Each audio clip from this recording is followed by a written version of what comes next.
Hello my beautiful people, welcome back to my YouTube channel. It's so good to have you back. For my returning subscribers, thank you for always coming back to watch my videos. I appreciate you all big time. You know, I'm so grateful.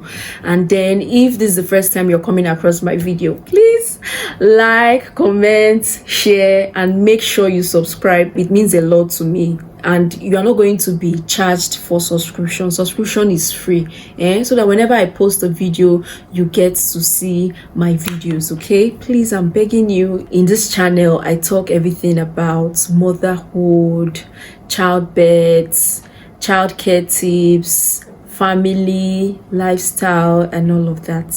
So this is enough reason for you to follow this channel. Please like. So today we'll be talking about circumcision, because I want to come correct with my mothers. I want them to know what they are doing, so that you will not just, they say bring your child for circumcision, you just carry your child and go without knowing. So sit down, get a glass of wine while we discuss. So this video is for everybody. I'm not saying it's for parents that have a boy child and everything. This video is for everybody. No knowledge is a waste. Yes, I said so. So what is circumcision?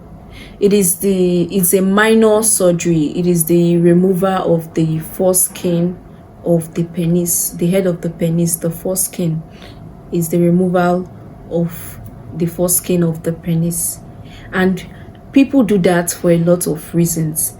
For medical reasons, for religious reasons, for tradition.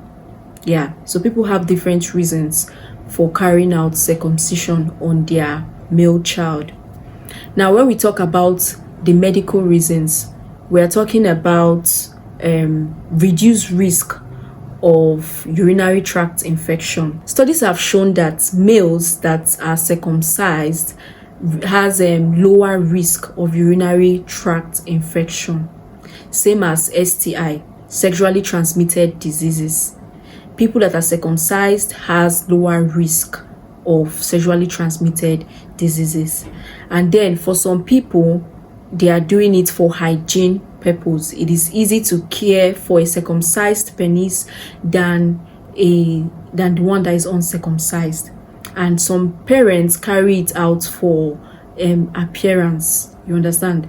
A circumcised penis has a better appearance than uncircumcised penis. So some parents, for the physical appearance, they do that for just the physical appearance. So that's speaking about the medical reasons people do that. Secondly, people carry out circumcision on their male child for religious purpose. And this is, I think Islam do that, and then the Jewish people, for them it's a covenant between them and God. It reminds them of the covenant they had with God. So a lot of Christians do that. I don't know if it's all denominations, but this is the reason they do it religiously. And lastly, it's they do it for traditional purpose. It's a tradition in some family to circumcise their male child. So these are the reasons why we carry out circumcision. Now, what are the things you need to know before taking your child for circumcision? I'm talking about the male child, because we don't circumcise the female child. Female genital mutilation, it's very bad. I'm going to talk on that another day. Wow, today I'm talking about circumcision, but I just want to use this opportunity because it is a thing. People are circumcising their female child. It is wrong. Please, I beg you, it is just for the male child. Now let me continue. These are the things you need to know before taking your male child for circumcision. Circumcision is a minor surgery, okay, and it is carried out few days after birth. It is usually delayed until after your baby's umbilical cord has cut off. Why do they do that?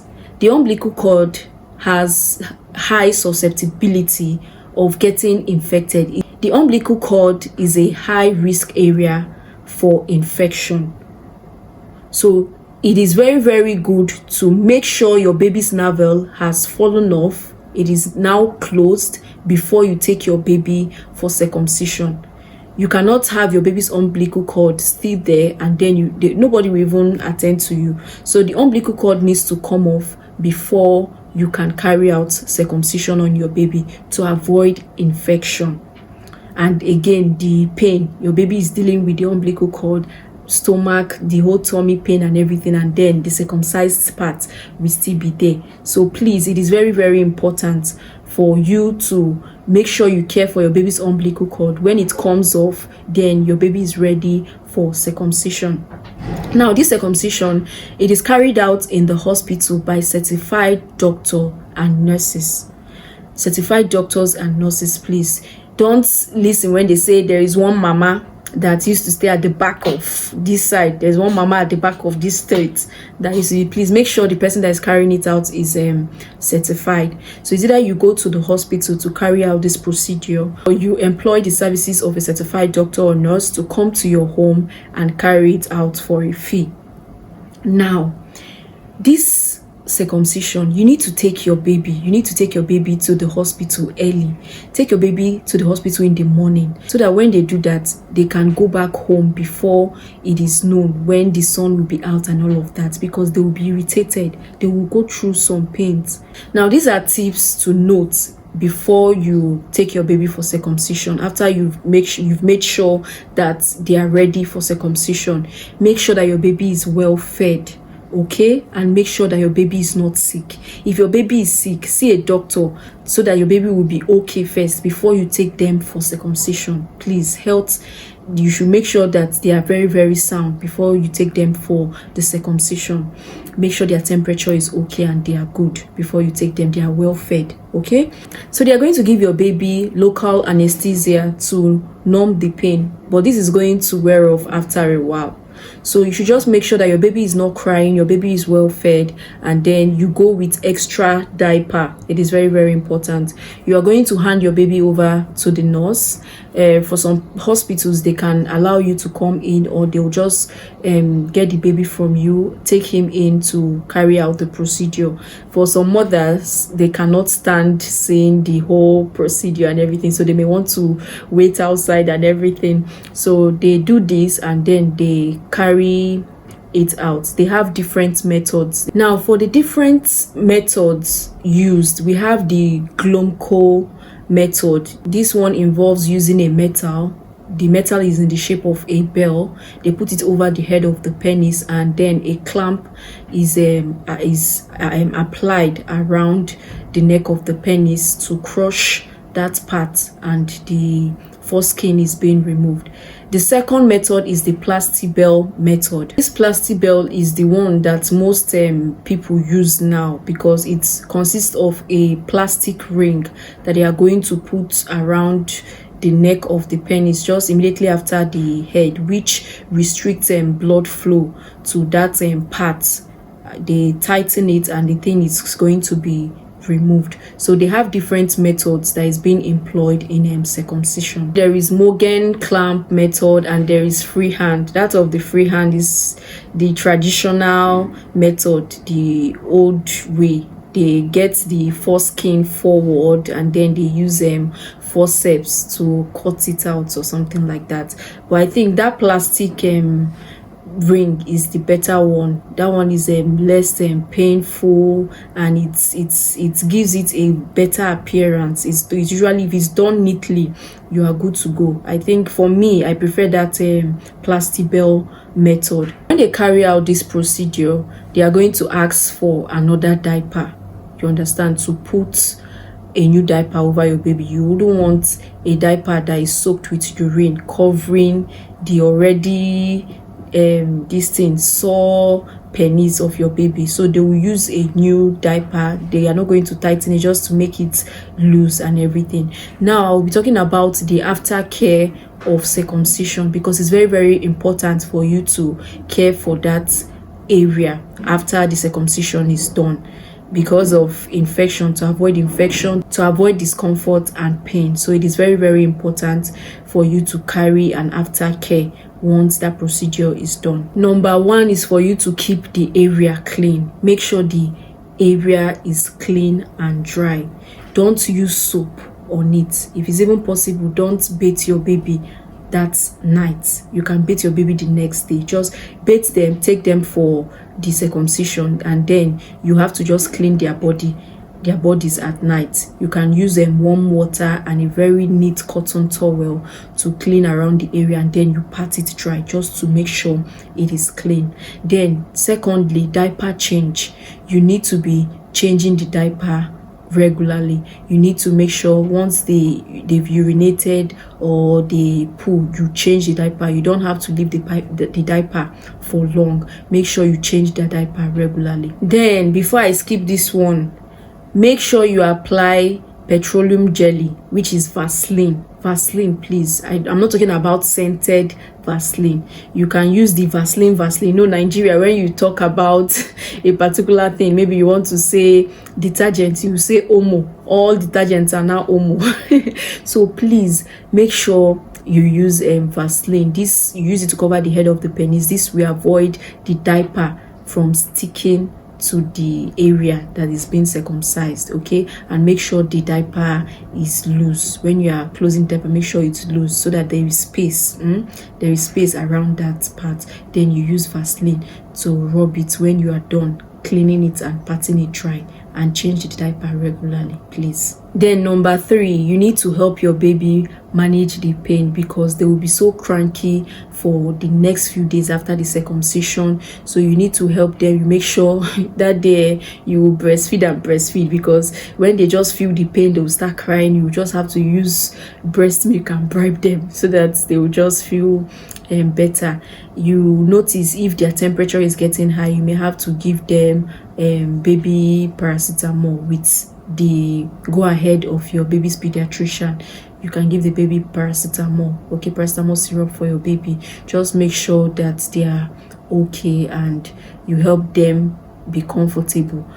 If you are carrying them, you watch how you carry them, you watch how you lay them down. Anything that will just help them heal, just do that, so that it's going to make them heal faster and then in less pain. Now you need to watch out if you notice anything unusual. It is normal for that place to look red, and then you can see little blood for that day or the next one. But after that day the circumcision is carried out, or the next one after bathing the child, you still notice probably a swelling. The place is still too red, and then you can see something like pus or discharge or more bleeding. Then you need to take them back to the hospital. If you just see anything unusual, or they are running temperature unnecessarily, they fall ill, please, you need to take them to the hospital. You need to look out for these things. Just make sure that the area is healing very well. So do your own part in caring for the area, but if you notice any of these signs, please take them back to the hospital. Then number 4, is it number 4, number 5, anyone? Avoid tight clothing. They need breathable wears. Avoid tight clothing. It is very, very important. Just anything, when you are pregnant and you don't want to wear pants, you don't want to wear anything that will discomfort your hand. This is what they need at this time. You don't want anything that is going to disturb them or come around that area. So you need to make sure you are wearing them loose clothing. 6, if the method that is being used for circumcision is the plastibell method, which is the plastic ring, please avoid pulling it out by yourself. It is going to fall off on its own. It usually take, I think, 5 to 8 days. It will come off on its own. So don't apply pressure or try and remove it by yourself. Please, it's going to take 5 to 8 days for it to come off on its own. So at this period, just make sure you are keeping the area very clean and they are comfortable. It is going to come off on its own.